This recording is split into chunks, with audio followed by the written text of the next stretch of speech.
Hello everyone. So we are done with this chapter, force and laws of motion. All the theoretical part is over, right? Your first law of motion, second law of motion, third law of motion, and in the last class we had done law of conservation of momentum, and we had learned the derivation from which we got that MAUA plus MBUB is equal to MAVA plus MBVB. That is, initial momentum is equal to final momentum, or total momentum before collision is equal to total momentum after collision.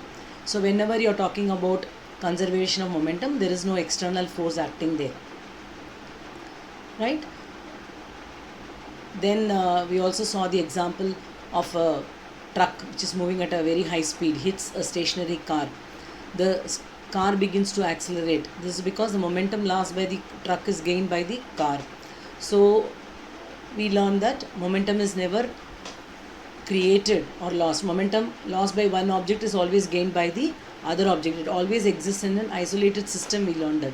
When we are talking about conservation of momentum, it is talking about an isolated system where there is no external unbalanced force.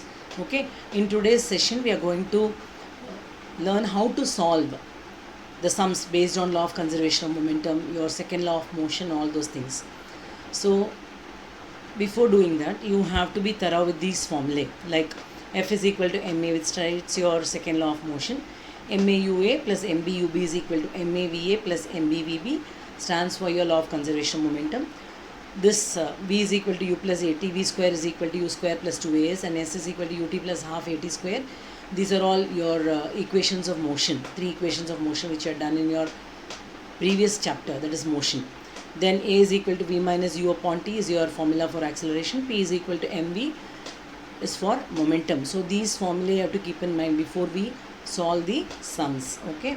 Now let's start solving the sums given in your textbook. So we will start solving the sums given in your textbook. These sums are given in page number 126 and 127. The sums are all there. We'll start with the first sum. The question goes like this. From a rifle of mass 4 kg, a bullet of mass 50 gram is fired with an initial velocity of 35 meter per second. Calculate the recoiling velocity of the rifle. So what are the things given here? Mass of the rifle, mass of the bullet, and the initial velocity of the bullet that is getting fired out of the gun is 35 meter per second. So we will assume the mass of the bullet as m1, and that is equal to 50 gram, and mass of the rifle as m2, that is equal to 4 kilogram. We'll convert this kilogram to gram. That is 1 kilogram is equal to 1000 grams. Therefore 4 kilograms will become 4000 grams. So we have got the mass, that is your m1 as 50 grams, and your m2, that is your mass of the rifle, as 4000 grams. It is given 4 kilogram. We are converting that into grams. Now, initial velocity of the full bullet that is getting fired out of the gun, we'll assume that as v1, that is given as 35 meter per second. You have to calculate the recoiling velocity of the gun. So we have to calculate v2. We'll assume the recoiling velocity of the gun to be v2. Okay. So now, see, initially the rifle was at rest. Therefore, initial momentum of the rifle will also be 0. When we did momentum itself, I said the objects that are at rest will have their momentum also 0. So now we will calculate the total momentum of the rifle and the bullet after firing it out from the gun. So we'll be using only that final momentum part, because initial momentum is 0. Okay, I know. Final momentum, initial momentum is equal to final momentum. If initial momentum is 0, final momentum will also be 0. Right. But the question is not to calculate your initial momentum and final momentum. The question is to calculate your V2. So we are using this formula related to your law of conservation of momentum. Right? It will be easy then. So now, total momentum of the rifle after firing the bullet out from it will be your final momentum. That is your m1v1 plus m2v2. While teaching the derivation, I have used the terms MAUA, MBUB, MBVB, MB VB, MA, VA and all. Instead of that, we are using numbers. Instead of A and B, we are using numbers here. Now, final momentum part we will take. That's why we are using this part, that is your M1 V1 plus M2 V2. I said we are not calculating your final momentum or your initial momentum. We are just going to calculate the value of V2 here. See now, as per your law of conservation of momentum, the total momentum of the rifle and the bullet after getting fired out will be 0, because initial momentum is equal to final momentum as per your law of conservation of momentum. But here we are calculating V2. So when I use M1 V1 plus M2 V2 is equal to 0, okay, from this it will be easy for me to calculate V2. My V2 will be M1 V1 upon your M2. Clear? That is what is written here. M1 V1 upon M2. Now, let me use the formula. V2 is equal to M1 V1 upon M2. In the place of M1, I will write 50. That is the mass of the bullet. It is assumed already in the question, you see. Mass of the bullet, M1 is assumed as 50. Into my initial velocity, here it is given. That is my 35 meter per second upon your mass of the rifle. It's given as 4 kilogram. We assume that as M2, which is equal to 4000 grams. So I'm writing 4000. See here, my V2 will be 50 into 35 upon 4000. This 0 and this 0 I can cancel. Then I will write my V2 is equal to 35 into 5, because this 0 is already cut, upon your 400. Here also 1 0 has gone. Okay. Now when you cancel this, when you multiply and divide, you get the value 0.4375. Clear? That is your recoiling velocity of the gun. Clear to you? How did we get the formula for finding the value of V2? We are using M1 V1 plus M2 V2. M1 is given, V1 is given, M2 is given, V2 is not given. So if we want V2, it is M1 V1 upon M2.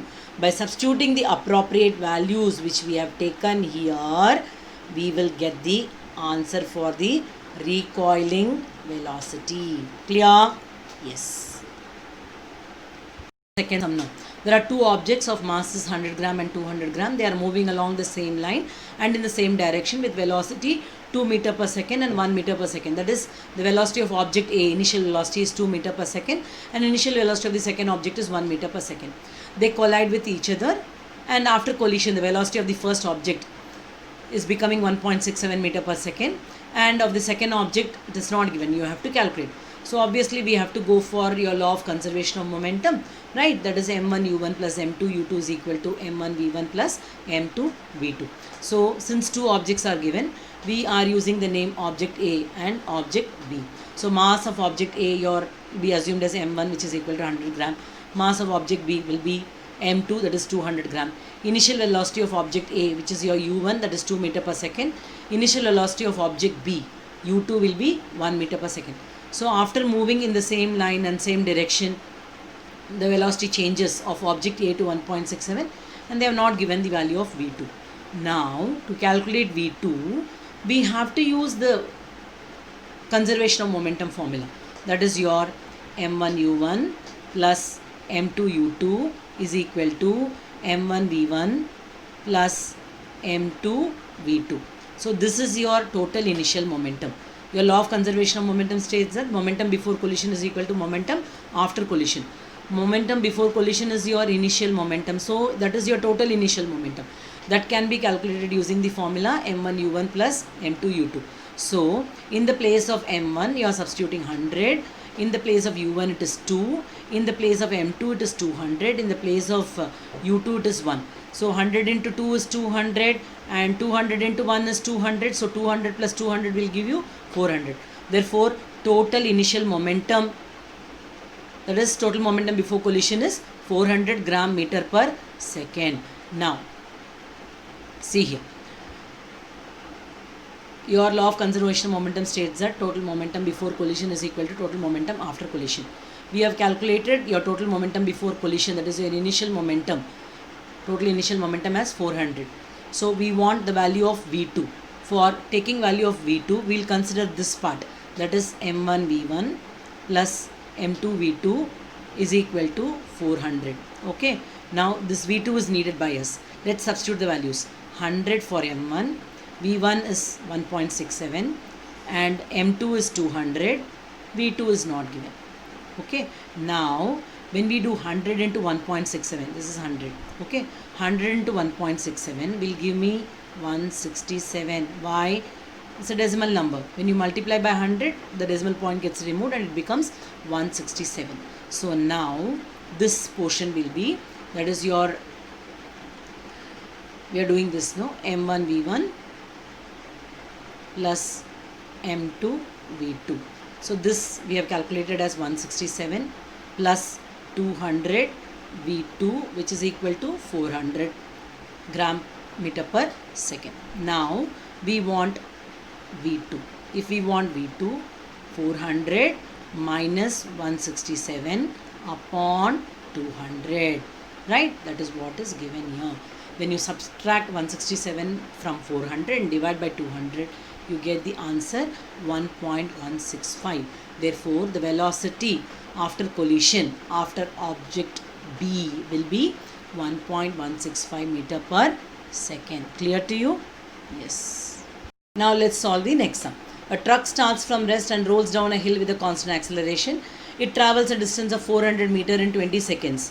Find its acceleration, find the force acting on it if its mass is 7 tons. Okay, first let's see what are the terms given here. A truck is starting from rest position and then it is rolling down with some acceleration. And it is traveling a distance of 400 meters and it takes a time of about 20 seconds. They want you to find the acceleration and they also want you to find the force if the mass of the truck is given as 7 tons. So first mass can be just given in terms of tons, should be converted into kilogram. 1 ton is equal to 1000 kilogram. Therefore 7 tons will be equal to 7000 kilogram. So mass here will be 7000 kilogram. Now coming to the question, what are the things you have to find? You have to find acceleration and you have to find force acting on it, right? Now distance travelled is given. Distance is always denoted by the letter S, which is equal to 400 meters. Time taken T is given as 20 seconds. And initial velocity given is U, which is 0. Then they want you to calculate acceleration. So whenever these terms, your distance, time, initial velocity, and they are asking acceleration, the easiest way to find is using equation of motion, that S is equal to ut plus half at square. Now let's substitute the value here. In the place, see, we are using this formula. S is equal to ut plus half at square, right? Now in the place of S, I am writing 400 because the distance travelled is 400 meters. U is 0, time is 20 seconds. So this portion fully becomes 0 plus half A is to be found. T square is your 20 square, right? So now this portion completely becomes 0. So you have 400 is equal to 0 plus half into A into 400, right? Now this 2 and 400 can be cancelled 200 times. So you will have 400 is equal to 200A. Therefore your acceleration A is equal to 400 divided by 200, which is equal to 2 meter per second square. That is a unit for acceleration. So we have found the acceleration as 2 meter per second square. Now what is to be found? Force is to be found. Force you have learnt in your second law of motion, that your force is equal to ma. Mass of the truck is 7 tons. 1 ton is equal to 1000 kg, means 7 tons will be equal to 7000 kg. So in the place of mass I will substitute 7000. In the place of A, we found it as 2 meter per second square. I'll write 7,000 into 2, which is equal to 14,000 meter per second square. And you should remember kilogram meter per second square, because mass into acceleration. Now, kilogram meter per second square is nothing but your Newton, and the unit for measuring force is also Newton. Therefore, we will write force as 14,000 Newton acting on the truck. Clear to you? Yes. We have got the answer. Okay, look at the next sum now. A stone of 1 kg is thrown with a velocity of 20 meter per second across the frozen surface of a lake and comes to rest after traveling a distance of 50 meter. What is the force of friction between the stone and the ice? So what are the terms given here? Mass of the stone, which is 1 kg. It is initially traveling with a velocity of 20 meter per second. So when the beginning velocity is itself given as 20 meter per second, it is your initial velocity, which is equal to u, that is 20 meter per second. Then it is said that it comes to rest after traveling a distance of 50 meters. Means after traveling, initially it is traveling with a velocity of 20 meter per second. That is your initial velocity. After traveling, it is coming to rest, means your final velocity v will be 0 meter per second. And it is traveling a distance of, distance is represented by the letter s, that is equal to 50 meters here. So what are the terms given here? Your mass, your initial velocity, final velocity, and distance. So what should you calculate? To calculate force. So force can be calculated by using the formula F is equal to ma. Now we have the value of m as 1 kg. We don't have the value of a. To find out which formula we have to apply for a, let's try. There is one direct option. Like you can use a is equal to v minus u upon t. But let's check whether we can apply this formula. It cannot be applied because value of t is not given. So you have to choose any one equation of motion. So let's go for this equation. V square is equal to u square plus 2as. From this, I will derive the formula for calculating a. So my a will be v square minus u square upon 2s. Why? When your u square goes this side, it becomes negative. And your 2s, when it comes to this side, it becomes in the denominator. That is why this formula is applied. Okay. Now, let's substitute the values as per your formula. What did I say? We'll be using the formula a is equal to v square minus u square upon 2s.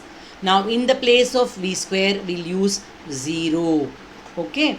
In the place of u square, it is initial velocity is 20 meter per second. So 20 square upon your 2 distance is 50. So now your a, that is a is equal to 0 minus 20 square upon 2 into 50 will now become u is equal, that is your a is equal to, your initial velocity is 20 square and final velocity is 0. 0 will leave, 20 square will be taken by us as what? 20 square will be 400, right? 0 minus 400 upon 100. See, we cannot take this as minus 20 because minus is in the formula, not for the value of your u. Okay. So don't tell me, Miss, minus 20 square is plus 400. It is not minus 20 square. The formula is v square minus u square. So in the place of u, if you have minus, then you can say it will become positive because value of u is 20. If u is going to be minus 20, then in that case u square will become plus 400. But here it cannot be done like that. Minus is there in the formula. So we have to use like that only. 0 minus 400 upon 100. Now this 100 and 400 can be cancelled. So you get what? A is equal to 0 minus 4. Therefore, A is equal to minus 4 meter per second square. So meter per second square can be written meter s raised to minus 2, because when from denominator when number goes there up, it becomes minus 2. Now we have calculated the value of A as minus 4.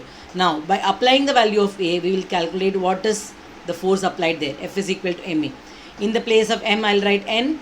A we have calculated as minus 4 meter per second square, or ms raised to minus 2.